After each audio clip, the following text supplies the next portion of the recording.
Guys, correct me if I'm wrong. 1 + 1 = 2, doesn't it? I'll explain why in a minute.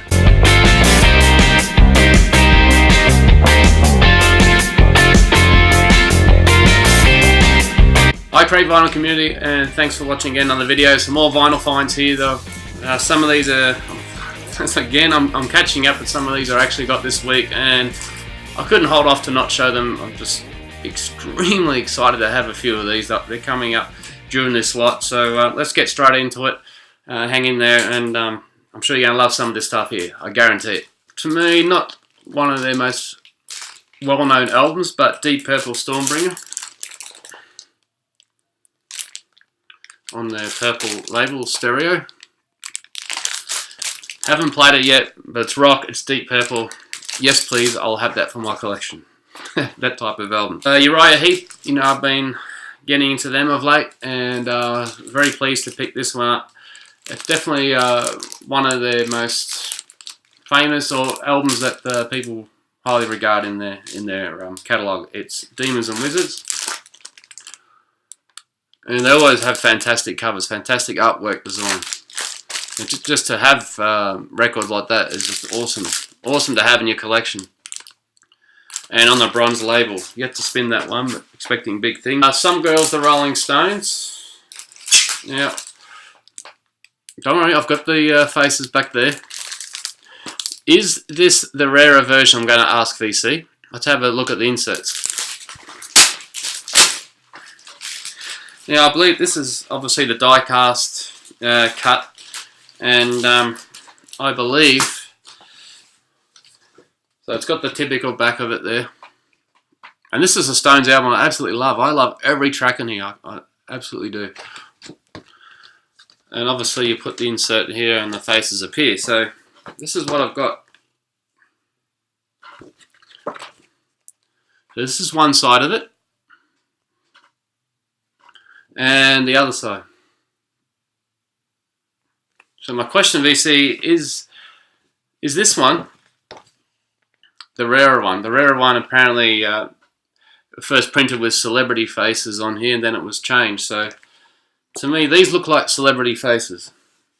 I mean, there's some Stones ones there, and there's some celebrities. So if you can let me know, please. Van Halen debut, Van Halen, with the hype sticker for You Really Got Me.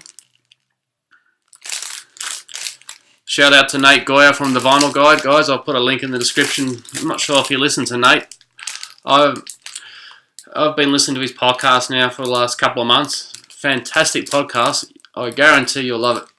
He has some fantastic guests, and guests that actually talk really, really well and tell their story fantastically. And Nate is he is an expert at what he does. He obviously knows his content. He speaks very well, so it's enjoyable to listen. Very clear and well laid out. So that's the Vinyl Podcast, if you're not already on there. And recently on the Vinyl Podcast, he was talking about this Van Halen album and the changes, how it went from David Lee Roth to Sammy Hagar. But he played a lot of the lead breaks in here, from like Eruption and things like that. Just great, powerful rock. So I'm stoked to get this. Queen A Day at the Races.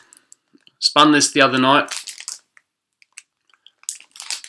I hadn't spun it before, but it was a very powerful, awesome rock album.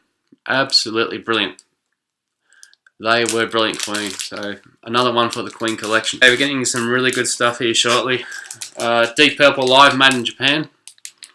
I've seen this around a bit, but going for a lot of money and a chance to pick this up reasonably cheap, which is great. Again, on that purple label.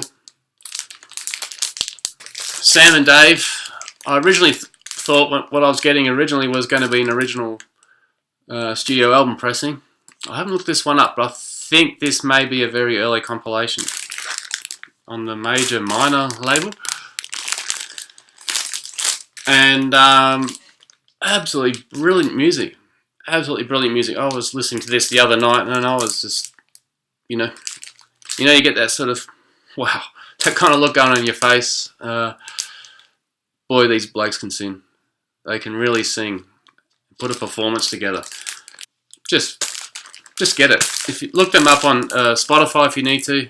Great stuff. I said before at the start of the video, 1 + 1 = 2, right? 1 + 1 = 2. You'd think so.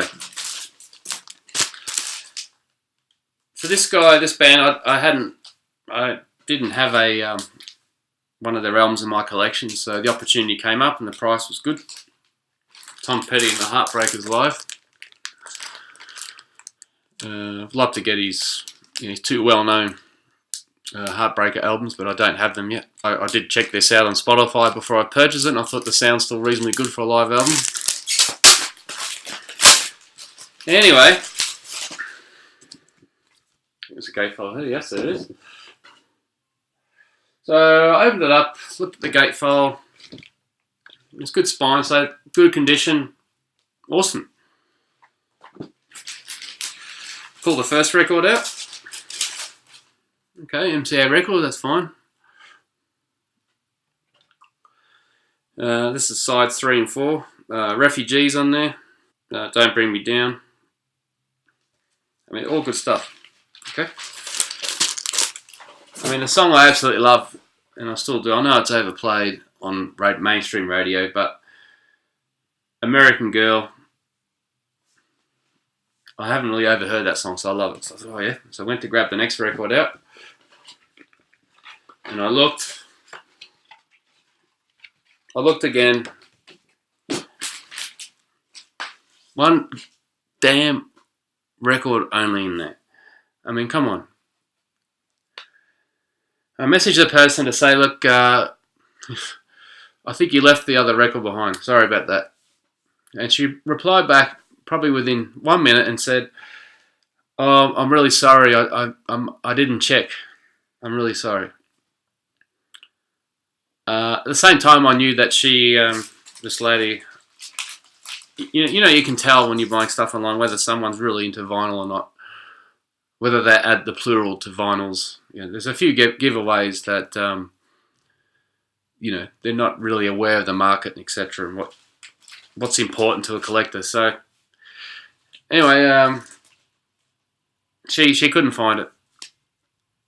But thankfully, I probably paid $3 for that, something like that. So, I said, look, that's okay. I mean, I was disappointed, but I messaged a couple of people I know in the I've been chatting to, and they said, look, it happens all the time.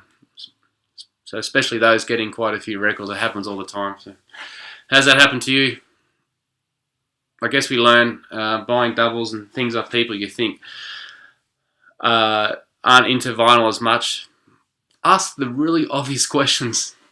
I know it's obvious, and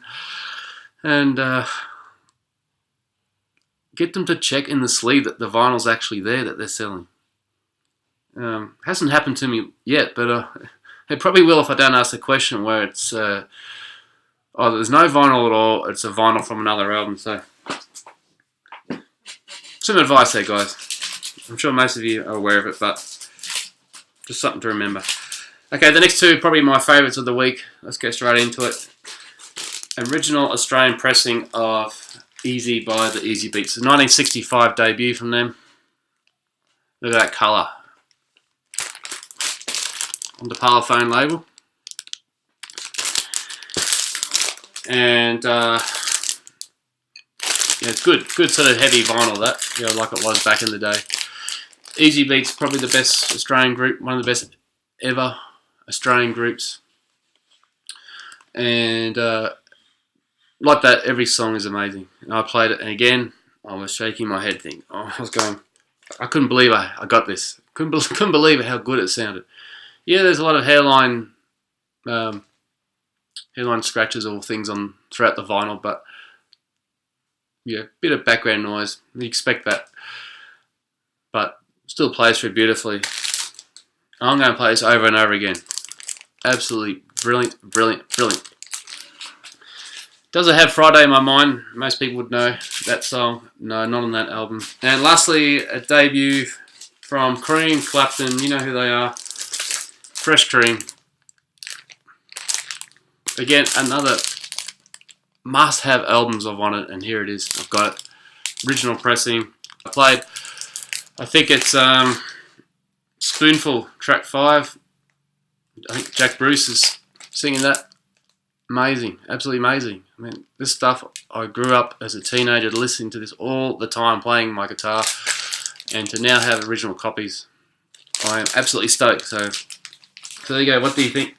Thanks so much. Truly love something in that light. That's what I like doing, classic rock, and more of that coming up. I've also got some, I've got a Beatles update to do soon. A lot of awesome Beatles stuff has come in that I've got. Can't wait to show that soon. All the best. Cheers.